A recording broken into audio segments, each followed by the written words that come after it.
नमस्कार मित्रांनो, आज या मालिकेमध्ये आपण पाहणार आहोत अन्नपूर्णा आजी आणि कमळी गप्पा मारत असतात. अन्नपूर्णा आजी म्हणतात, माझ्या हातून खरं तर चूकच झाली, त्यावेळेला तुला मी धक्के मारून घराच्या बाहेर काढायलाच नको होतं. कमळी म्हणते, आजी जे काय झालं त्याचं वाईट वाटून घेऊ नका, जे झालं ना ते चांगल्यासाठीच झालं. त्यावेळेला ते झालं नसतं तर आज आपल्या दोघींमध्ये एवढं घट्ट नातं असतं का? नाही ना. त्यामुळे ते झालं ते योग्यच होतं असं समजायचं. पूर्ण आजी रडत असतात. काही झालं ना तर मी तुम्हाला जे आजी म्हणते ना ते कधीच बदलणार नाही, मी आजीच बोलणार. आवडलं तर ठीक, नाही आवडलं तरी पण ठीक. राहा ना ग कमळी माझ्याजवळ, मला फार छान वाटतं तू राहिल्यावर, राहा ना प्लीज. अन्नपूर्णा आजी कमळीला खूप लाड करत असतात. इथे माझ्याजवळ राहा असा आग्रह पकडतात. हॉस्टेलला प्लीज कमळी राहा ना इथे. इथं असली की घर असं आनंदाने भरलेलं असतं बघ. गेलीस की सगळं सुनं सुनं होऊन जातं. त्यामुळे तू इथे राहा प्लीज. जी मला तुमचं मन तुमच्या भावना कळताय, पण माझा संघर्ष मला कळू द्या की. मला माझा जो संघर्ष आहे तो लढायला लागणार, जे कर्तव्य आहे ते पार पडायला लागणार. असं मी तुमचा आधार घेऊन नाही ना माझी लढाई जिंकू शकत. मला स्वतःच्या पायावर उभं राहायचंय आजी प्लीज. ऍडमिशन घेतलंय म्हटल्यावर हॉस्टेलची पण सोय तिथे राहायला आहेच की मला. त्याचे म्हटल्यावर मी कधी पण येऊ शकते, अगदी सकाळ संध्याकाळ म्हटलं तरी पण येऊ शकते, बरोबर ना? इथे राहण्याची काय गरज आहे? चतुरेश बरोबर अलगद त्याच्यातून निसटली, नाही असं म्हटली नाही पण निसटून मात्र गेली. कमळी कमाल आहेस ग तू. अन्नपूर्णा आजीला खूप कौतुक वाटतं या कमळीचं. म्हणते चला निघतो, हॉस्टेलची जरा प्रोसिजर वगैरे राहिली आहे तेवढी पूर्ण करायला लागणार. आजी म्हणतात, यशस्वी हो, तुझी सगळी स्वप्न पूर्ण होऊ दे. जी काही स्वप्न बघायची ती बघ आणि सगळी पूर्ण कर बाळा. सुखी राहा, काळजी घे आणि आनंदी राहा. आजी फार फार कौतुक आणि तिला आशीर्वाद देत असतं. तिचं कौतुकच तेवढं वाटत असतं. सांगितलेलं कधीच विसरायचं नाही. कधी काहीही लागलं, कितीही लागो, मला विसरायचं नाही. पहिले कॉल मला करायचा. कळतंय का? तुझी आजी ही कायम असणार आहे. पूर्ण आजी कमळी एकमेकींना घट्ट अशी मिठी मारतात. त्यांचं नातं काहीतरी वेगळंच असतं. सख्या आजी नाती असाव्यात असं त्यांचं नातं असतं. वेगळंच काहीतरी त्यांच्यामध्ये बॉन्ड निर्माण झालेलं असतं. म्हणते चला आता जाऊ द्या, हॉस्टेलवरची प्रोसिजर कंप्लीट करायची. आधीच खूप उशीर झालाय. आजी आता लगेच निघून गेलेली असते कारण खूप उशीर झालेला असतो. अन्नपूर्णा आजी तुळजाभवानीला हात जोडतात आणि कमळीचं हे नातं असंच टिकू दे. आता नयनतारा फोनवर बोलत असते, तरी फोनवर ती बोलत असते. ती म्हणते, मान्य आहे, जे घडलं ते घडायला नको होतं, पण ऋषीची मला फार फार काळजी वाटते. त्याचं मी काय करू? शेवटी आई आहे मी. तारा फोनवर बोलत असते. तिकडे म्हणते, तुम्हाला काय वाटतं? दिवस रात्र प्रत्येक क्षण ऋषी ऋषी ऋषी ऋषीचाच विचार माझ्या मनात असतो. आता नयनतारा फोनवर रडत असते, बोलत असते. हे सगळं काही राधिका बघत असते. ठरवलंय ना, या वेळेला मनावर दगड ठेवणार मी. ऋषीला सपोर्ट करणार नाहीच आहे आणि समोरून मी तर जाणार नाहीये. तिला स्वतःची चूक कळणं फार गरजेचं आहे. चूक कळाली की तो स्वतः घरी परत येणार, यात काही शंकाच नाहीये. सतीशची म्हणजे तिच्या मिस्टरांशी बोलत असते, ऋषीच्या पप्पांशी. सतीश, काही झालं तरी मी या वेळेला पुढाकार नाही घेणार म्हणजे नाही घेणार. ऋषीला फोन करून तर अजिबात बोलणार नाहीये त्याच्यासोबत. मी नंतर तुम्हाला कॉल करते. तुम्ही काळजी घ्या ऋषी. फोनवर बोलून झाल्यावर राधिका समोर आलेली असते. म्हणते, आई जेवण वाढून घेतले, आपण जेवायचं का? आई येतं का? इथं इव्हेंटला गेलाय ना, तो जेवून येणार आहे, मग आपण दोघंच राहिलो. म्हणजे त्या कमळीचं कधीच भलं होणार नाही, कधीच ती सुखी राहणार नाही. तिचं कधीच भलं होणार नाहीये, कारण तिने माझ्या मुलाला माझ्यापासून दुरावलंय, मायलेकराला वेगळं केलंय. तिचं कधीच चांगलं होणार नाही. राधिका शाप देते तिला, शाप. राधिका म्हणते, आई तुम्हाला वाईट वाटणार नसेल तर एक बोलू का मी? कमळीची यात काहीच चूक नाहीये, तिने काहीच केलं नाहीये. तुमचं फक्त गैरसमज झालाय कमळीच्या बाबतीत. ते कमळी खरंच खूप चांगली मुलगी आहे. तुम्हाला सांगते, कमळी इतकी चांगली मुलगी, इतकी चांगली मुलगी आहे. तुम्ही तिचा एकदा अनुभव घ्या, तुम्हाला कळेल ती किती चांगली आहे. ती अशी अजिबात वागू शकत नाही आई.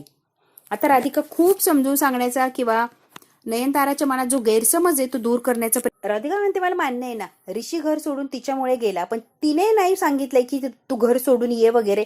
असं सांगणाऱ्यातली ती नाहीये. मी कमळीला जवळून ओळखते आई. हा निर्णय तिला मान्य नसणार आहे. तिला जेव्हा कळेल ना तेव्हा ऋषीला ती माघारी पाठवणार, म्हणजे नक्कीच पाठवणार. ऋषीला असं काहीतरी कर असं कधीच सांगणार नाहीये. तू घर वगैरे सोड हे कधीच सांगणार नाही, मी तुम्हाला सांगतेय. तारा म्हणते, राधिका मला माहिती ना, तुलाही असं वाटतंय ना की मीच चुकतीये, मी त्या कमळीवर जबरदस्तीने काही ना काहीतरी आरोप लावण्याचा प्रयत्न करतीये, ती कशी वाईट आहे हे दाखवण्याचा प्रयत्न करतीये. ठीक आहे, या उपर मला हे सुद्धा माहिती की तू काही झालं, कितीही झालं तरी कमळीचीच बाजू घेणार आणि कमळी कशी बरोबर आहे हे दाखवण्याचा प्रयत्न करणार. कोणाचीच बाजू घेत नाही, ना तुमची ना कमळीची. जे खरं आहे तेवढं सांगते आणि गैरसमज दूर करण्याचा प्रयत्न करते. कधीच कुणाबद्दल वाईट विचार करू शकत नाही. आणि तुम्ही म्हणताय तसं ऋषीला तुमच्यापासून तोडणं हे तर चुकून सुद्धा नाही. या जन्मात तरी तिला ते शक्य नाहीये. त्यामुळे खरंच राधिका ती असं करू शकते. मुलगा माझ्यापासून दुरावलाय, माझं घर सगळं विखुरलंय, अख्खं माझं लाईफच सगळं डिस्टर्ब झालंय. सगळं झाल्यावरही तू कमळीचं समर्थन करते, तीच चांगली आहे, तिचीच बाजू कशी योग्य ते दाखवण्याचा प्रयत्न करते. रिअली राधिका रिअली तिचंच सगळं बरोबर वाटतंय, म्हणजे ती जे करते तेच बरोबर. मी सगळं चुकीचं, मी कितीही प्रयत्न केला तरी कमळीच ग्रेट. सुद्धा तिच्याबद्दल इतका विचार करू नको राधिका, कारण काहीच होणार नाहीये त्याच्याने. माझ्यावर तर ते मात्र सुद्धा परिणाम होणार नाहीये. त्यामुळे राधिका असू दे, मला काहीच समजवायला जाऊ नको. आणि कोण चांगलंय कोण वाईट आहे हे तर अजिबात सांगू नको. आणि स्पेशली तू त्या कमळीच्या बाबतीत तर अजिबात सांगू नको राधिका. आपल्या मनात राधिका म्हणते आईंच्या मनात गैरसमज भरलाय त्या कमळीविषयी, त्यामुळे किती काही झालं तरी कमळीच्या विषयी जो राग आहे तो बाहेर पडणारच नाहीये. पंड्या ऋषी सगळे बसलेले असतात. आता ते जेवण करत असतात. साहेबांची भेट वगैरे घालून दिली, सगळा प्रकार सांगितला आणि ते म्हटले बघतो माझ्याच्यानी काय होणार ते लवकरात लवकर करतो. आता आरटीओ ऑफिस मध्ये जे काही चाललंय किंवा जे झालंय ते सगळं कमळीला येऊन सांगत असतो. सिरियसली घेतलंय, म्हणाले लवकरात लवकर तुमच्यापर्यंत रिझल्ट पोहोच. काहीतरी खात असतो, गरम असतं काहीतरी, ऋषीच्या लक्षात येत नाही, पटकन तो पकडतो, त्याला चटका लागतो. अहो काय करताय तुम्ही, केवढं वाजलंय बघा बरं. कमळी स्वतः जेवण करत असते, उठते आणि ऋषीचा हात पकडून त्याच्यावर फुंकर मारत असते. इतकी प्रेमाने ऋषीला बोलत असते, कशासाठी करता, लक्ष देऊन खाता येत नाही का. एकटक या कमळीला बघत असतो. कमळी इतकं प्रेम करत असते या ऋषीवर, पण कधी जाणवू देत नसते. आणि निंगी एकमेकांकडे बघून आता हसत असतात की छान चाललंय छान. एकटक बघतच थांबलेलं असतो. कमळीचं काय चाललेलं असतं आता जरा घसा खरखर करतो की जेणेकरून ऋषी आणि कमळीचं जे चाललंय ते थांबेल. कमळी आता बंड्याकडे रागाने बघते, तर जरा अशी लाजल्यासारखी होते, इकडे तिकडे बघते, कालातल्या कालात हसते आणि पटकन तिच्या जागेवर जाऊन बसलेली असते. कमळी म्हणते काहीतरी औषध वगैरे लावायला लागणार आहे. ऋषी म्हणतो तू फुंकर मारली आहेस ना, आता कशाला औषध वगैरे पाहिजे, काय गरज नाही औषध. आता हसायला लागलेलं असतो. फुंकऱ्या मारलात तर कशाला औषध बिवषध पाहिजे कमळे, आता नको लावू औषध, बरं झालं असेल हात. बंड्या आणि निंगी जोक करतात आणि कमळी आणि ऋषीवर हसत असतात. आता कमळी इतकी लाजलेली असते, ते कसं आहे ना, गप्प बसता का जरा. निंगी म्हणते ते जाऊ दे, पण मुंबईत इतकं छान पिठलं भाकरी मिळेल वाटलंच नव्हतं, काय जबरदस्त पिठलं भाकरी. पटकन बोलून जातो. सरुकाकीची चवच हाताला लगेच म्हणजे तोंडाला लागायला लागली. सरुकाकी असंच बेसन बनवायची. एका मिनिटात आईची आठवण आलेली असते. चुकून बोलून गेलेलं असतो. शांत होतात आणि एकमेकांकडे बघायला लागलेले असतात. त्यांना माहिती कमळी आता इमोशनल होणार. इमोशनल झालेले असतात. कमळीच्या लक्षात येतं. कमळी म्हणते एवढे का शांत बसला, आईची आठवण येईल म्हणून. आईची आठवण प्रत्येक मिनिटाला येते, पण मी आता रडत बसणार नाही, इमोशनल होणार नाही. मी ठरवलंय आता. आठवण म्हटली की मला माझी ताकद देते, त्यामुळे मी रडत कुढत बसणार नाहीये, कळतंय का.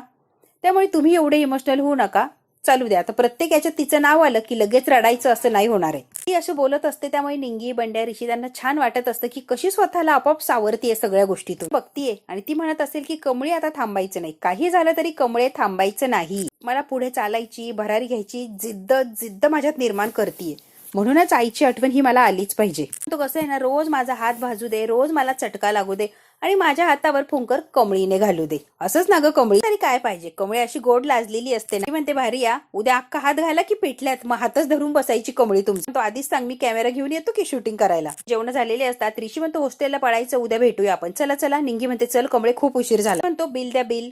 म्हणतो ऋषी भाऊ तुम्हाला घरी जाता येणार नाही, मग तुम्ही कुठं राहणार, तुमच्या राहण्याची सोय पाहिजे, खूप मित्र आहे, कुठेतरी सोय होईल. ऋषी भाऊ एक सांगू का, समोर येता का तुम्ही, तुमची सोय होऊन जाईल, तसा मी एकटाच असतो की रूम आहे पण मॅनेज करू, काय विषय नाही एवढा, रात्रच काढायची, दिवसभर तर बाहेरच असतो की. ऋषी म्हणतो बंड्या, कॅन्टीनच्या मालकाने तुला तिथे राहायला दिलं कारण तिथे काम करतो, बरोबर ना, असं राहणार, मला राहू देईल का तो, गर्दी होणार ना. ठीक आहे, पण काही वाटलं तरी फोन करा आणि आपण ऍडजस्ट करू, कुठेच काम नाही झालं तर आपण ऍडजस्ट करू. ऋषी भाऊ कळतंय का. त्यांची रूम वगैरे उघडलेली असते. कमळी आल्या आल्या महाराजांचं दर्शन वगैरे घेते आणि आता निंगीने सामान आणलेलं असते. रूम डोळे भरून निंगी आणि कमळी बघत असते. जी अनिका बोललेली असते कमळीला दिवसभर ते आठवत असतं. आता रूमवर आल्यावर सुद्धा अनिका जे बोलली, तुझी आई कुठे गेली, तुझे आबा कुठे गेले, कुठे गेलेत ग ते लोक, ते गेले, दुःख बिक्क काही नाही आणि एन्जॉय करते इथे, अजिबात दुःख नाही ग तुझ्या चेहऱ्यावर, आई ना आबा कोणीच उरलं नाही ग आयुष्यात, त्यामुळे तू काय मोकळी झालीये ऋषी बरोबर फिरायला, अगदी बिनधास्त एन्जॉय करायला. कोणासाठी शिकतीये, कोणासाठी लढायचंय, काय काय कोणासाठी शिक्षण करतीये. कमळी म्हणते आता फक्त आबासाठी नाही तर त्यांच्या स्वप्नांसाठी मी शिकणार आहे आणि जिद्दीने सगळं पूर्ण करून जे मला हवंय ते मिळवणार म्हणजे मिळवणार, कळलं का. आणि त्यांनी कधीच मला संकट आलं की माघारी पळून जायचं असं शिकवलं नाहीये, लढायला, सामना करायला शिकवलंय आणि मी सुद्धा सामना करणार, लढणार आणि जिंकून दाखवणारच, कारण माझ्या आईनं आणि आबानं शिकवलंय. कमळी आता त्या विचारामध्ये हरवलेली असते. अनिकाने जे सकाळी बोललं ते विचार तिला सारखे सारखे आठवत असतात. तेवढ्यात निंगी म्हणते कमळी, जेव्हा मुंबईत पहिल्या दिवशी आलो तेव्हा काय बावचाळ्यासारखं झालं ग, मी तर नुसती हरवून गेले होते बाई, तू मला आधार दिला, मला झोप येत नव्हती का, बसता येत नव्हतं, काय करू आणि काही नाही काही सुचत नव्हतं, अशी बधीर झाले, पण तू मात्र आधार दिला, धीर दिला, म्हणून आपण तेवढी रात्र काढली. 2-3 दिवसात हळूहळू सवय होऊन गेली की झोपूनच जायचो ग, दिवसभर इतकी दमायचे, तू मात्र अभ्यास करायची बाई, रात्र रात्र जागून अभ्यास करायची. कमळी सगळे प्रसंग आठवत असतात आणि कमळीला ते आठवून देण्याचा प्रयत्न करत असतात. बडीची काय प्रॅक्टिस केली होती का कमळे, पण ते होय ना ग, आणि गणपती बसवला होता, गणपतीची तयारी, काय दिवस काय वर्ष धम्मालीचं गेलं ग आपलं. म्हणते होय ग निंगे, गेल्या महिन्याभरात सगळंच आयुष्य बदलून गेलं ग, काहीच राहिलं. आता परत प्रसंग आठवायला लागलेला असतो. गावात गेल्या गेल्या पहिलं कळालेलं असतं की आबा गेले, आबा या जगात नाहीये. आबाच्या दुःखातून सावरते, नाही सावरत तर लगेच सरू तिच्या डोळ्यासमोर गेलेली असते. कमीने एका महिन्यात इतकं काही सहन केलेलं असतं, इतकं काय भोगलेलं असतं की त्याला लिमिटच राहिलेलं नसतं. कमीला तो प्रसंग आता सारखा सारखा आठवत असतो की एकामागे एक कशी दुःख आली माझ्या आयुष्यात. आईला गोळी लागली, दरीत पडली, हे डोळ्याने बघितलेलं असतं कमळीने. यापेक्षा दुःख कोणतं आहे? तरी सुद्धा कमळी जिद्दीने उभी राहिलेली असते आणि लढायला तयारी करत असते. निंगीला कळतं की कमळी परत विचारामध्ये हरवलीये. निंगीलाही वाईट वाटत असतं, कारण सगळे दुःख जे असतं ते ताजच असतं. अजून फार वेळ झालेला नसतो की हे हळूहळू विसरावं किंवा मागे पडेल. आत्ता घडलेल्या गोष्टी असतात, त्यामुळे कमळीला शांत बस किंवा विचार करू नको असं म्हणणंही चुकीचं असतं. शेवटी आई आणि आबा एकमेव आधार असतो. कमळी त्याच्यामध्ये कायम दुःखात लगेच हरवून जात असते आणि विचारात अशी मग्न झालेली असते. निंगीच्या लक्षात येते कमळीचं काय चाललं. पण तिला म्हणते, कमळे अगं बोल की, मी काहीतरी बोलतीये, खोली आवरून घेऊया. कमळीचं लक्ष विचलित करण्याचा प्रयत्न करते, जेणेकरून ती दुःखातून बाहेर पडेल आणि कामात तिचं मन रमेल. निंगी फार हुशार असते आणि तिच्या पद्धतीने कमळीला सावरण्याचा पुरेपूर ती प्रयत्न करत असते. किती लागली, चल आवरून घेऊ आणि सामान व्यवस्थित लावू. सामान व्यवस्थित पण लावायचंय ना, सकाळी सगळा गोंधळ होऊन जाणार उठल्या उठल्या. आवर आवर आवर. त्या ऋषी जेवण वगैरे झालेलं असतं आणि त्याच्या मित्रांना कुठे त्याला म्हणजे मित्राच्या घरी जाऊन राहण्याची सोय होती की काय ते चेक करत असतो. तो फोन लावत असतो आणि कोणाशी तरी बोलण्याचा प्रयत्न करतो. फोन लावणार नाही लावणार तेवढ्यात आलेले असते आपल्या साहेबा. आता साहेबा आल्या म्हणल्यावर काय विषयच नाही. साहेबा काहीतरी मॅनेज करणार म्हणजे करणारच. तिच्या जवळ येऊन डायरेक्ट खुर्ची मांडून बसलेला असतो साहेबा. त्याला फोन लावून बघ की उचलेल साहेबा. हो मीच आहे बाबा, कर फेमस आहे ना इथे म्हणून आलोय मी. म्हणून आलो ऋषी दिसला समोर. मग काय, आधी तुमचं दर्शन घ्यावं म्हटलं. का नाही गेला आईमुळे ना? काय ऋषी तुला पटतंय रे? बॉस आहे तुझी, कळतंय का साहेबा? माझ्या आणि आईच्या भांडणामुळे तुझं आणि आईचं रिलेशन खराब व्हायला नको, तुमच्यात काही अडचण यायला नको, कळतंय का? त्यामुळे तू या सगळ्या प्रकरणापासून लांब राहायचं. फरफट होताना बघायचं नाही ना ऋषी. तुझी फरफट होताना मी बघू शकतो डोळ्याने, हो ना? कारण मला डोळेच नाहीये, तुला डोळे आहेत ऋषी. शेवटी मी एम्प्लॉय आणि तुम्ही मालक लोक, त्यामुळे तुमच्यात मी कसा पडणार असंच म्हणायचंय ना ऋषी. तेच खरं समजलं पाहिजे. आमच्या एम्प्लॉय लोकांना काय कळतंय? मालक लोक टॅलेंट असतात. म्हणतो साहेबा मला मदत करायला आला की टोमणे मारायला आला, कळेल का? ऋषी तुला टोमणे मारलेलंच बरं आणि तुला ते सूट पण होतात. सरांनी सांगितलं तरी कुठे गेला, काय गेला हा तो त्या रोहितमुळे कळालं तरी. काय ठरवलं पुढे, काय करायचं साहेब? याची सोय काय? मित्राला फोन करतो. साहेबा लगेच हात वर करतो. मित्राला फोन करतो. वा वा वा वा, मित्राला फोन करतोय ऋषी. सगळे दुश्मन, कट्टर दुश्मन ना रे. मग आम्हाला कसं फोन करणार? साहेबा नको ना रे, त्रास देऊ, गप ना. तुझं काहीच ऐकायचं नाही, आत्ताच सांगतोय ऋषी. पासून माझ्या रूमवर राहायला येतोय म्हणजे येतोय, नो एक्सक्यूज. पिऊ आणि माझ्या रूमवर तू राहायला येतोय ना, मग याविषयी चर्चा करायला लागणार ना? मग आधी चहा पिऊया आपण. पुढे पळालेला असतो साहेबा, त्याच्या मागे पळालेला असतो. फायनली साहेबाच्या घरी जायला ऋषी तयार होतो. बऱ्यापैकी यांनी रूम आवरलेली असते, सामान वगैरे लावलेलं असतं. आता सकाळी टेन्शन येणार नाही म्हणून आज सगळं व्यवस्थित त्या लावून ठेवत असतं. पण काढलेलं असतं त्यामध्ये पत्र जे असतं ते पत्र दिसलेलं असतं कमळीला, की कमळी लगेच इमोशनल झालेली आहे. आईने सांगितलेलं असतं म्हणजे सरूने, संकट दुःख येतात ग, त्यांना कवटाळून बसायचं नसतं. त्याला आपण आपला आधार बनवायचा आणि पुढे चालण्यासाठी ताकद म्हणून त्याचा वापर करायचा. दुःख अशी कवटाळून बसलं तर काहीच होणार नाही. दुःखाने माणूस फक्त खचत जातो. असं तर आठवणींची ताकद बनवायला लागते. कमळी हे लक्षात ठेव. तिला मात्र जे आई बोलली ते सगळं आठवत असतं आणि त्याच्याने तिला एक स्फूर्ती ऊर्जा मिळत असते. ते म्हणते कमळे रडू नको, प्लीज रडू नको. आता लगेच कमळी म्हणते, नाही ग निंगे, मी रडत बसणार नाहीये. स्वतःला त्रास तर अजिबात करून घेणार नाहीये. मन मला सांगते आईचं लक्ष दिसत नसले तरी ती आपल्याला बघतीये. सुद्धा रडायला लागलेली असते. कमळी सुद्धा रडत असते. आई आणि आबाचं स्वप्न पूर्ण करून दाखवणार म्हणजे दाखवणार, अगदी काही झालं ना तरी सुद्धा. त्याचे बा कोणे हे हुडकणार आणि त्याला जाब विचारणार म्हणजे विचारणारच. ते मी हे सगळं झाल्याशिवाय काही शांत बसत नसते. निंगे म्हणते, आता कुठे माझी कमळी शोभलीस. तिच्या फोटोवरून हात फिरवत असते कमळी अगदी प्रेमाने. ती म्हणते, आई मला माहिती तू माझ्या बरोबर आहे, तू कुठेच गेलेली नाहीये, माझ्या बरोबर सतत असतेस तू, मला माहिती की. त्याच्या छातीजवळ तो फोटो असा कवटाळून धरलेला असतो. तिला वाईटही वाटत असतं पण रडायचं नसतं. रडलं की माणूस खचतं आणि तिला खचून जायचं नसतं, तिला खंबीर राहायचं असतं. कारण लढाई जिंकताना खंबीर राहायला लागतं. खचून गेलं तर लढाई जिंकू शकत नाही हे कमळीला माहिती आहे. आता अन्नपूर्णा आजी, राजन, बाबा झोपलेत की काय, व्यवस्थित आहे का चेक करत असतात, त्यांच्या अंगावर वगैरे देत असतात आणि बाबांची खूप काळजी घेत असतात अन्नपूर्णा आजी आणि अन्नपूर्णा आजी. राजनला म्हणतात, बऱ्याच दिवसांपासून माझ्या डोक्यात एक प्लॅन आहे आणि तो आता वर्क करायची वेळ आली. आई काय प्लॅन आहे सांग तरी. आपल्या कॉलेजमध्ये लॉ कॉलेज सुद्धा सुरू करायचंय. प्लॅन वगैरे तर रेडी आहे, स्ट्रक्चर वगैरे तर सगळं रेडी आहे, मग उशीर कशाला लावायचा. संदर्भातल्या परमिशन, युनिव्हर्सिटीचे अप्रुव्हल वगैरे ही प्रोसेस आता जरा जोमाने सुरू कर आणि सगळ्या ज्या परमिशन्स आहेत त्या मिळव आणि लवकरात लवकर लॉ कॉलेज आपल्याला सुरू करायचं. आसपासच्या भागात लॉ कॉलेज सुरू करावे असं वाटतंय. राजन तुला कसं वाटतंय? कमीच ठेवायची, आपल्याला आवडहवी फीस घ्यायचीच नाहीये. विद्यार्थ्यांना फायदा घेता येणार, त्यासाठी आपल्या घरापासून लांब जाता येणार नाही. टप्प्याटप्प्यावर ठेवायचं की तेवढ्या एरियातली बरोबर लोक तिथे कव्हर होतील. कळतंय का राजन तुला? गरीब मुलांना शिक्षण मिळणार, तेही कमी पैशात आणि जास्ती लांब न जाता. सगळंच होणार ना, त्यांचाही फायदा आणि आपलाही फायदा. कोणाचं भलं होत असेल तर राजन काय हरकत आहे. थोडक्यात काय, चांगली शिक्षणाची संधी जवळच्या भागात मिळाली तर उत्तमच असेल ना. पण इतके कौतुकाने अन्नपूर्णा आजीकडे बघत असतात, तितके कौतुकाने राजन काय बघतोय रे. आई, तू सगळ्यांचा इतका बारकाईने विचार करते, सगळ्यांबद्दल एवढं तू रात्रंदिवस ते विचार करत असते, किंवा सगळ्यांबद्दल तुला काही जे वाटतंय ना, त्यामुळे प्रत्येक जण अगदी लहान असो मोठा असो तुझा एवढा आदर करतात आणि कौतुकाने तुझ्याकडे बघतात, किंवा एक आयडियल ठरली आहे तो सगळ्यांसाठी. राजन, आता एवढंही काही बोलू नकोस, एवढं काही केलेलं नाहीये मी. आई, तू काय करतेय तुला रिअलाइज नाही होते, पण समोरच्याला होते की. आम्हाला माहिती नाही तू काय करतेय. तर मिळावा, कोणीतरी मान सन्मान द्यावा म्हणून करतच नाही होत. गरीबातल्या गरीबाला, सगळ्या स्तरातल्या लोकांना शिक्षणाचा लाभ घेता यावा, हवी त्या संध्या उपलब्ध करून दिल्या पाहिजे आपण, कारण आहे आपल्याकडे. नसते तर आपण कुठून दिल्या असत्या. आणि अवाढव्य फीज वगैरे जर घेतली तर गरिबाने कशी ही संधी मिळवायची. कितीही जवळ असलं कॉलेज तर कशी फीज भरणार तो आणि कसं शिक्षण घेणार. त्यामुळे आपल्याला फीसच्या मागे लागायचं नाहीये, फक्त कल्याण करायचंय. गोर गरिबाला प्रत्येकाला शिक्षणाचा लाभ घेता येईल यासाठी धडपड करायची. बरोबर आहे ना राजन? तू किती आनंदी आहेस, तू हे बोलते, तुझ्या चेहऱ्यावर किती आनंद आणि किती तेज आहे आई, किती तू खुश आहे. राजन, कसं आहे ना, माझ्या चेहऱ्यावर जो आनंद आहे किंवा बोलताना तुला जो आनंद जाणवतोय ना, हा आनंद किती जरी पैसा मिळाला तर त्याच्याने मिळत नाही. हे सुख पैशाने खरेदी करताच येत नाही, हे समाधान सुद्धा मिळत नाही. त्याच्यासाठी मी जो विचार केलाय तो तसाच विचार करायला लागतो, तेव्हा कुठे जाऊन हे समाधान मिळतं राजन. कुठे पैसा आहे, मग चांगल्या कामासाठी जर खर्च केला तर पैशाचाही योग्य वापर होणार आणि लोकांनाही संधी घेता येईल. कसं वाटतंय राजन?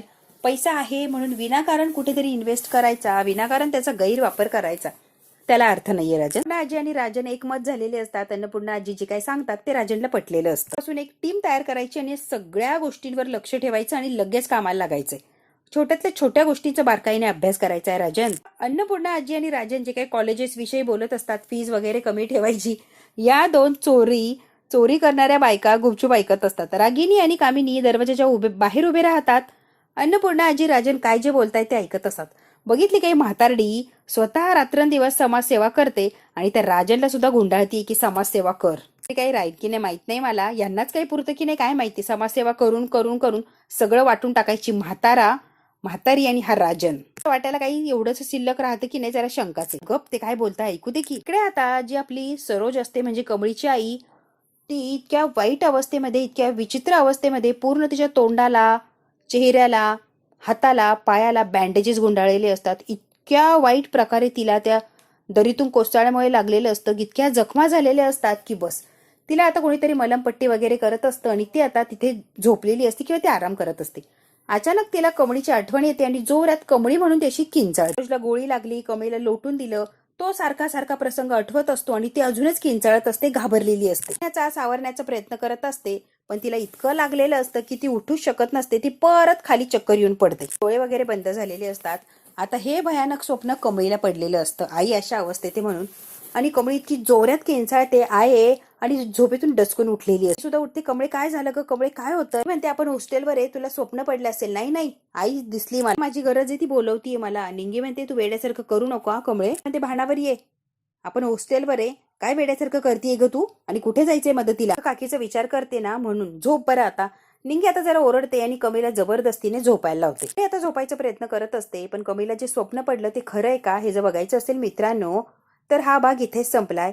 पुढच्या भागात आपल्याला कळणार स्वप्न खरं आहे की खोटं. त्यासाठी बघायला लागणार आपल्याला पुढचा भाग. व्हिडिओ आवडल्यास लाईक, शेअर, सबस्क्राईब नक्की करा. धन्यवाद मित्रांनो.